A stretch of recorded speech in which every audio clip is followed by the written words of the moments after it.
एक बार फिर से वर्ल्ड वॉर हुआ। हर एक ताकतवर देश ने परमाणु बॉम्ब्स का इस्तेमाल किया, जिस वजह से धरती पूरी तरह से बंजर हो गई। अब धरती रहने लायक नहीं बची और इस धरती को कहा जाता है लॉस्ट लैंड। इस नई दुनिया में बचे हुए इंसान ओवरलॉर्ड नाम की सिटी में रहते हैं, जिसे पूरी तरह से चर्च कंट्रोल करता है। अब यहाँ इंसान पहले की तरह सिविलाइज्ड नहीं है। इस नई दुनिया में जो भी चर्च के खिलाफ बोलता है उसे सजाए मौत दी जाती है। इसीलिए आज ग्रे नाम की एक विच को सजाए मौत सुनाई गई है। पर इससे पहले कि उसे मार दिया जाता, वो एक सोल्जर को अपने वश में कर लेती है, जिसकी मदद से वो भाग जाती है। अब यहाँ पर सोल्जर्स की लीडर आती है, जो किसी भी कीमत पर ग्रे को ढूंढना चाहती है। पर इससे पहले कि वो ग्रे को पकड़ पाती, ग्रे उसे भी मार देती है। हमें यहाँ चर्च के बहुत सारे लोगों को दिखाया जाता है जो कि ग्रे के खिलाफ नारे लगा रहे होते हैं, क्योंकि वो अपनी शक्तियों से पहले भी बच चुकी है। वहीं दूसरी तरफ हमें बॉयस नाम के एक आदमी को दिखाया जाता है जो कि एक हंटर है। जब वो एक टनल की तरफ जा रहा होता है, कुछ लोग उसे घेर लेते हैं, पर बॉयस उन सब का खात्मा कर देता है। वहीं ग्रे को दिखाया जाता है जो अपने घर पहुंच चुकी है। वहां पर उससे मिलने इस जगह की क्वीन आती है, जो ग्रे से कहती है कि मैंने सुना है कि तुम लॉस्ट लैंड से आई हो और तुम हर एक इंसान की इच्छाओं को पूरा करती हो। ग्रे कहती है कि हाँ, ये एक तरह का श्राप है, जिसके चलते मुझे हर एक मांगने वाले की इच्छा को पूरा करना पड़ता है। क्वीन कहती है कि मैं एक शेप शिफ्टर बनना चाहती हूँ, जिसके लिए मुझे वेयरवुल्फ की ताकत चाहिए। मैं चाहती हूँ कि तुम लॉस्ट लैंड जाओ और वहां से मेरे लिए वेयरवुल्फ की खाल लेकर आओ। ग्रे कहती है कि तुम्हें इस बारे में एक बार फिर से सोचना चाहिए। वो बहुत ही ताकतवर है। एक बार अगर तुम वेयरवुल्फ बन गई तो दोबारा कभी इंसान नहीं बन पाओगी।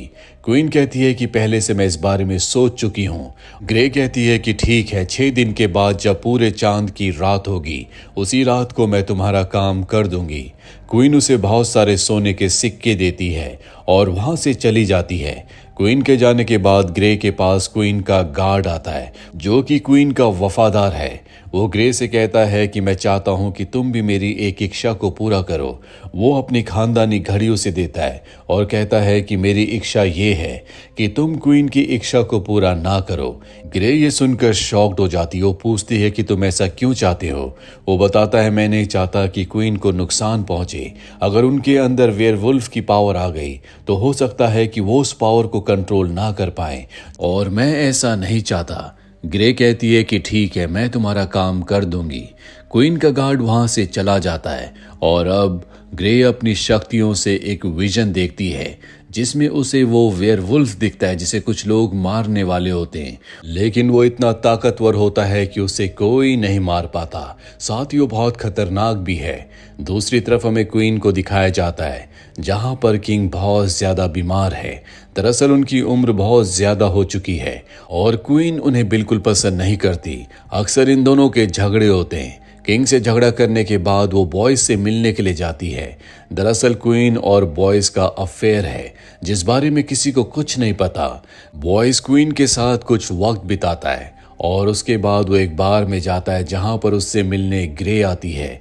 ग्रे बॉय से कहती है कि मैंने सुना है कि तुम्हें लॉस्ट लैंड के चप्पे चप्पे के बारे में पता है। मुझे तुम्हारी मदद चाहिए। मुझे एक वेयरवुल्फ को पकड़ना है। बॉयस कहता है कि मैं यहाँ पर कार्ड्स खेलने के लिए आया हूँ। इस वक्त मैं तुम्हारी कोई मदद नहीं कर सकता। और अब ग्रे उसके साथ कार्ड्स खेलकर उसे हरा देती है, जिसके बाद एक बार फिर से वो उसे कहती है कि मुझे उस वेयरवुल्फ को किसी भी कीमत पर पकड़ना है, जिसमें मुझे तुम्हारी मदद की जरूरत है। बस तुम मुझे इतना बता दो कि वो वेयरवुल्फ मुझे कहाँ मिलेगा। वो बताता है कि लॉस्ट लैंड में एक जगह है जिसका नाम स्कल रिवर है। वहीं पर तुम्हें वेयरवुल्फ मिलेगा, पर वो जगह बहुत खतरनाक है। ग्रे उससे कहती है कि तुम मेरी इसमें मदद करो। इसके बदले वो उसे सोने के सिक्के और क्वीन के गार्ड की वो घड़ी देती है, जो कि एक खानदानी घड़ी होने के साथ साथ बहुत बेशकीमती भी है। ग्रे को दे देती है। बॉयस उसका साथ देने के लिए, उसके साथ चलने के लिए तैयार हो जाता है। पर तभी यहाँ पर सोल्जर्स की लीडर आ जाती है, जिसे ग्रे ने पिछली बार मारने की कोशिश की थी। ग्रे को लग रहा था कि उसने उसे मार दिया, पर वो अब भी जिंदा होती है। वो अपने सोल्जर्स के साथ यहाँ पर ग्रे को पकड़ने के लिए आई है। बॉयस के पास उसके स्नेक्स होते हैं, जिससे वो लीडर के ऊपर हमला करता है और लीडर उसके स्नेक्स को मार देती है। बॉयज जब ये देखता है तो वो विच के यानी कि ग्रे के साथ यहाँ से भाग जाता है। ये दोनों के दोनों लॉस्ट लैंड के लिए निकल पड़ते हैं। लीडर को ये बात पता चल जाती है कि ग्रे और बॉयज दोनों के दोनों लॉस्ट लैंड की तरफ गए हैं, क्योंकि उन्हें क्वीन की इच्छा को पूरा करना है, जिसके लिए उन्हें वेयरवुल्फ को मारना होगा। और अब वो अपने सोल्जर्स को उनके पीछे भेज देती है। वहीं बॉयज को दिखाया जाता है जो ग्रे को अपने दोस्तों के घर ले जाता है, जो बॉयज से मिलकर बहुत खुश हो जाते हैं। रात उस जगह गुजारने के बाद अगली सुबह दोनों के दोनों लॉस्ट लैंड के और भी अंदर चल पड़ते हैं, जहां पर इन्हें बहुत ही खतरनाक जानवरों के स्केलेटन दिखते हैं।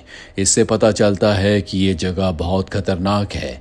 वहीं दूसरी तरफ हमें किंग के गार्ड को दिखाया जाता है जो किंग के लिए वफादार होता है। वो सोल्जर्स के लीडर के साथ मिलकर ग्रे और बॉयज को पकड़ने के लिए सोल्जर्स की एक पूरी ट्रेन भेजता है। और जब ये बात क्वीन को पता चलती है तो वो उस गार्ड से पूछती है कि किसकी परमिशन से ने ग्रे को पकड़ने के लिए सोल्जर्स की इतनी बड़ी टीम को भेजा। वो कहता है कि हमारे राजा अब भी जिंदा हैं, वो बहुत कमजोर हो चुके हैं, तुम उन्हें उनकी राजगद्दी के लिए कोई वारिस नहीं देना चाहती। यहाँ जनता को और सबको शक है कि तुम ग्रे विच के साथ मिली हुई हो, तुम राजा को मारकर खुद राजगद्दी पर बैठना चाहती हो। इसीलिए हम किसी भी कीमत पर ग्रे को जिंदा पकड़ना चाहते हैं ताकि पूरी सच्चाई का हमें पता चल जाए। क्वीन उसकी बात का कोई जवाब नहीं देती। वहीं हमें लीडर के सोल्जर्स को दिखाया जाता है जो बॉयज के उन दोनों दोस्तों के घर पहुंच जाते हैं जहां पर बॉयज और ग्रे ने रात गुजारी थी। वो उन दोनों को पकड़ लेते हैं और पूछते हैं कि बॉयज और ग्रे किस तरफ गए हैं। हालांकि ये बताना नहीं चाहते, लेकिन मजबूरी में इन दोनों को बताना पड़ता है। बताने के बाद भी ये उनमें से एक को मार देते हैं। वहीं बॉयज और ग्रे को दिखाया जाता है जो चलते चलते बहुत दूर पहुंच जाते हैं। आगे रास्ता खत्म हो जाता है, इन्हें ऊपर पहाड़ियों पर जाना होगा।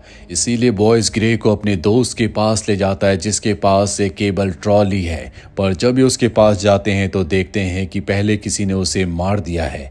तभी यहाँ पर लीडर अपने सोल्जर्स के साथ आ जाती है। सब ने अपनी आंखों में ग्लासेस पहने होते हैं ताकि किसी को भी ग्रे अपनी शक्ति से हिप्नोटाइज ना कर पाए। और अब वो बॉयज से कहती है कि मेरे पास तुम्हारी दोस्त है, अगर तुम उसे जिंदा चाहते हो तो तुम्हें इसके बदले मुझे ग्रे को देना होगा। बॉयज उसकी बात नहीं मानता, जिस वजह से वो उसकी दोस्त को मार देती है। और अब बॉयज पूरी तरह से टूट जाता है। वो ग्रे के साथ मिलकर उसके सोल्जर्स पर हमला करता है, लेकिन उनकी तादाद बहुत ज्यादा होती है। इसीलिए इन दोनों को अपनी जान बचाकर यहाँ से भागना पड़ता है। वो केबल ट्रॉली से दूसरी तरफ जाने की कोशिश करते हैं, पर यहाँ पर लीडर उनकी केबल वायर को काट देती है, जिससे उनकी जो ट्रॉली जो उनकी गाड़ी हो नीचे गिर जाती है। पर किसी तरह से ग्रे केबल को पकड़कर दूसरी तरफ चली जाती है। और अब जब बॉयज भी ऊपर आ रहा होता है तो दूर से लीडर उस पर गोली चलाकर उसे जख्मी कर देती है। लीडर बॉयज पर एक और गोली चलाना चाहती थी, लेकिन यहाँ पर ग्रे अपनी शक्तियों से उसे कंफ्यूज कर देती है, जिस वजह से बॉयज की जान बच जाती है। अब वो बॉयज को ऊपर खींच लेती है, जिसके बाद बॉयज अपने शरीर से गोली निकालता है। ग्रे उसके जख्मों को सिल देती है। वो ग्रे को शुक्रिया कहता है। वही हमें क्वीन को दिखाया जाता है जिसे पता चलता है कि वो प्रेग्नेंट है, लेकिन ये बच्चा किंग का नहीं बल्कि बॉयज का है, जिस बारे में किसी को कुछ नहीं पता। और उसी रात को वो किंग को मार देती है। वही हमें बॉयज और ग्रे को दिखाया जाता है जो लगातार आगे बढ़ रहे होते हैं। तभी उन्हें एहसास होता है कि लीडर उन तक पहुंचने वाली है। इसीलिए दोनों के दोनों तय करते हैं कि ये दोनों शैडो नाम की एक जगह पर रुकेंगे। और इस जगह पर बहुत ही खतरनाक क्रिएचर्स और डीमंस भी हैं। इसीलिए अपने चारों तरफ पेट्रोल से आग लगा देते हैं ताकि इन तक कोई ना पहुंच पाए। पर जल्दी इनके चारों तरफ बहुत सारे क्रिएचर्स, बहुत सारे डीमंस होते हैं। एक आग के घेरे के अंदर आ जाता है, पर ग्रे उसे बड़ी बहादुरी और चालाकी से मार देती है। वो ब्लास्ट हो जाता है, लेकिन अब इनके सामने डीमंस का जो किंग है वो आकर इन दोनों को पकड़ लेता है। पर इससे पहले कि वो इन दोनों को मारता, ग्रे अपनी शक्तियों से उसकी आंखों में देखकर उसे अपने वश में कर लेती है और उसे आग में जलाकर मार देती है। बॉयज उससे पूछता है कि जो आग तुमने क्रिएट की थी उससे मैं क्यों नहीं जला। ग्रे बताती है कि मैं अपनी पावर से सिर्फ एक इल्यूजन बनाती हूँ जिस वजह से इंसानों को कुछ नहीं होता, जबकि जो दूसरे क्रिएचर्स या डीमंस होते हैं वो उसके डर से ही मारे जाते हैं। अब ये दोनों के दोनों यहाँ से आगे बढ़ते हुए फायरफील्ड नाम की एक जगह पर पहुंच जाते हैं, जहां से ग्रे बॉयज को वापस जाने के लिए कहती है, लेकिन बॉयज वहां से वापस जाने के लिए मना कर देता है क्योंकि वो ग्रे का साथ देना चाहता है। तभी इन्हें पता चलता है कि जल्द ही यहाँ पर सोल्जर्स अपने लीडर के साथ आने वाले हैं जो एक ट्रेन से आते हैं। पर इससे पहले कि वो इस जगह पर पहुंचते ये आगे से ट्रेन के ट्रैक को तोड़ देते हैं और अब जब ट्रेन वहां पर आती है तो ग्रे उनके सामने आती है और ट्रैक पर भागना शुरू कर देती है। वो अपनी ट्रेन से उसका पीछा करते हैं। जहां से इन्होंने ट्रैक को तोड़ा था वहां से ग्रे नीचे कूद जाती है। बॉयस उसे पकड़ लेता है और अब पूरी की पूरी ट्रेन खाई में गिर जाती है, जिससे लीडर और उसके सोल्जर्स मारे जाते हैं। वहीं हमें महल में दिखाया जाता है जहां पर क्वीन का जो वफादार सोल्जर, उसका जो गार्ड होता है जिसने ग्रे को अपनी वॉच दी थी, उसके साथ मिलकर क्वीन किंग के उस गार्ड को मरवा देती है जिसने यहाँ पर लीडर को भेजा था, जो नहीं चाहता था कि क्वीन कभी भी राजगद्दी पर बैठे। वहीं हमें बॉयस और ग्रे को दिखाया जाता है जो दोनों के दोनों स्कल रिवर पहुंच जाते हैं यहाँ पर बहुत सारे स्कल्स हैं। यहाँ पर ग्रे सिल्वर के हथियारों को पहनना शुरू कर देती है क्योंकि सिल्वर से ही वेयरवुल्फ को मारा जा सकता है। उससे बॉयस कहता है कि हमें यहाँ से चलना चाहिए, पर ग्रे मना कर देती है। बहुत देर तक इंतजार करने के बाद भी वहां पर कोई वेयरवुल्फ नहीं आता और तभी आसमान में पूरा चांद निकलता है और जैसे ही पूरे चांद की रात होती है बॉयस को कुछ होने लगता है, जिसके बाद ग्रे समझ जाती है कि बॉयस ही वेयरवुल्फ है जो पूरे चांद की रात को वेयरवुल्फ में बदल जाता है। यहाँ पर बॉयस अब पूरी तरह से वुल्फ बन चुका है। वो ग्रे के ऊपर हमला कर देता है, लेकिन ग्रे अपनी शक्तियों से बहुत सारे इल्यूजन क्रिएट करती है और बॉयस को जख्मी कर देती है। पूरे चांद की रात खत्म होने के बाद बॉयस एक बार फिर से इंसान बन जाता है। ग्रे कहती है कि मुझे पहले से पता था कि तुम एक वेयरवुल्फ हो। मैंने अपने विजन्स में तुम्हें वुल्फ बनते हुए देख लिया था, इसीलिए जब मैं तुम्हारे शरीर में तुम्हारे घावों को सिल रही थी तो मैंने उसमें एक सिल्वर कॉइन डाल दिया था जो तुम्हारे शरीर के अंदर अब पॉइजन का काम कर रहा है। ये जानने के बाद बॉयस अब पहले से भी ज्यादा कमजोर महसूस करने लगता है। बॉयस कहता है कि मैं तुमसे प्यार करने लगा हूँ। तुमने हमेशा दूसरे लोगों की विश को पूरा किया है। मैं चाहता हूँ कि तुम भी मेरी विश को पूरा करो। मैं हमेशा तुम्हारे साथ रहना चाहता हूँ। दरअसल अब तक उसने बॉयस को अच्छे से बांध दिया होता है। वो उसके जवाब में सिर्फ हाँ कहती है और उसे मार देती है। इसके बाद अगली सुबह वो वापस शहर में आ जाती है जहां पर क्वीन के गार्ड को वो वेयरवुल्फ की स्किन देती है और कहती है कि आज रात को अगर क्वीन ने अपने ब्लड को वेयरवुल्फ की स्किन के साथ लगा दिया तो वेयरवुल्फ की जितनी भी ताकत है वो सब की सब क्वीन के अंदर आ जाएगी। वो गार्ड कहता है कि तुमने मेरी इच्छा को पूरा नहीं किया।